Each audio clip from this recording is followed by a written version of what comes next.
எனக்கு ஒரு சிறு சந்தேகம் உள்ளது. ஏனென்றால் இங்கு இருக்கும் ஆட்சி திராவிட முன்னேற்ற கழகத்தின் ஆட்சி, அங்கு இருப்பது காங்கிரஸ் அவர்களின் ஆட்சி. இரு கட்சிகளுமே பொதுவெளியில் ஒரு கூட்டணி கட்சியாகத்தான் செயல்பட்டு கொண்டிருக்கிறார்கள். பாரதிய ஜனதா கட்சியின் ஒரு உள்குத்து இருப்பது போல எனக்கு தோன்றுகிறது. இது இருக்கலாமா இல்லையா? ஏனென்றால் கன்னடத்தை தாங்கி பிடிக்கின்ற அமைப்புகள் கமலுக்கு எதிராக பேசுகின்றனவே தவிர அங்கே இந்தி மொழி திணிப்பு அதிகமாக இருப்பதை அவர்கள் கண்டுகொள்ளவில்லை. அப்பொழுது இங்கு என்ன நடக்கிறது என்றால், பாரதிய ஜனதா கட்சிக்கு அவர்கள் கொடிபிடிப்பது போல ஒரு காட்சிகள் அரங்கேறிக் கொண்டிருக்கின்றன. இங்கே தமிழ்நாட்டில் உள்ளவர் கன்னடத்தை பற்றி பேசும் பொழுது அவருக்கு எதிர்ப்பு அளிக்கிறது. இதை பற்றி தாங்கள் கூறலாம்.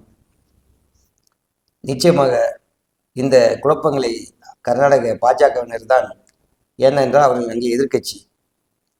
அடுத்து மீண்டும் அங்கு ஆட்சியை பிடிக்க வேண்டும் என்றால் ஏதாவது சொல்ல வேண்டும், ஏதாவது ஒரு அரசியல் செய்ய வேண்டும். அதற்கு அவர்கள் தான் பின்னணியிலிருந்து தூண்டிவிட்டதாக சில தகவல்கள் வருகின்றன.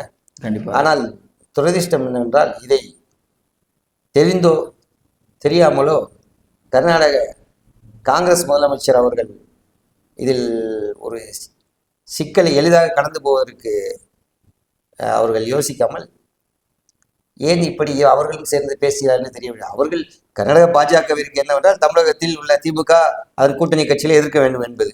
ஆனால் இங்கே தமிழகத்தில் காங்கிரஸ் திமுக கூட்டணி தான் இருக்கின்றது. அப்படி என்றால் அவர் கூட்டணி கட்சியில் இருக்கும் ஒருவர் பேசியதை அவர்கள் தூண்டி விடுகிறார்கள் என்று தெரிந்து கொண்டு அதை எளிதாக கடந்து சென்றிருக்க வேண்டும். அவர்களை கண்டித்திருக்க வேண்டும். அது ஏனோ அது செய்யாமல் இருப்பது, அதை கூட்டணி கட்சியான திமுக தான் அதை கேட்க வேண்டும். நிச்சயமாக இது கொஞ்சம் சிறிது காலத்திற்கு பேசுவார்கள், பின்னர் அடங்கி போவார்கள். இது ஒரு கேடுகட்ட அரசியல் தன்மை தவிர வேற ஒன்றும் சொல்வதற்கில்லை. நீங்கள் சொல்லிய கருத்துக்கள் அனைத்துமே சரியானவை.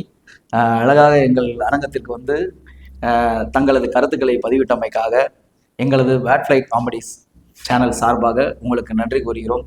தமிழ் வெல்லும், தமிழனம் மட்டுமே வெல்லும். நன்றி, வணக்கம். வணக்கம்.